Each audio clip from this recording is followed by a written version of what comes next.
Hi hello ನಮಸ್ಕಾರ ಎಲ್ಲರಿಗೂ ನನ್ನ ಯೂಟ್ಯೂಬ್ ಚಾನಲ್ಗೆ ಪ್ರೀತಿಪೂರ್ವಕವಾದ ಸ್ವಾಗತ.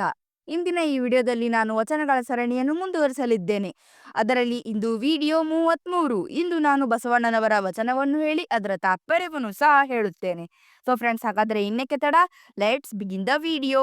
ಹುತ್ತಕ್ಕೆ ಏಸು ಬಾಯಾದಡೇನು ಸರ್ಪ ನಿಪ್ಪುದೊಂದೇ ಸ್ಥಾನ ಭಾವ ಭಾವಿಸಿ ಭ್ರಮೆಯಳಿದು ನೋಡ ಆ ಭಾವ ಭಾವಿಸಲು ನಿರ್ಭಾವ ಕೂಡಲ ಸಂಗಮ ದೇವ.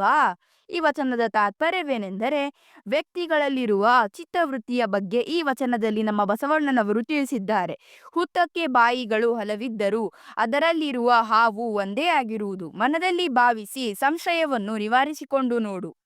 ಅದೇ ಚಿತ್ತವೃತ್ತಿಯನ್ನು ಭಾವರಹಿತನಾದ ಕೂಡಲ ಸಂಗಮ ದೇವನನ್ನು ಅಂತರಂಗದಲ್ಲಿ ತಿಳಿಯಲು ಉಪಯೋಗಿಸು ಎಂದಿದ್ದಾರೆ ನಮ್ಮ ಬಸವಣ್ಣನವರು. ಸೊ ಫ್ರೆಂಡ್ಸ್, ಈ ವಿಡಿಯೋ ಹೇಗಿತ್ತು?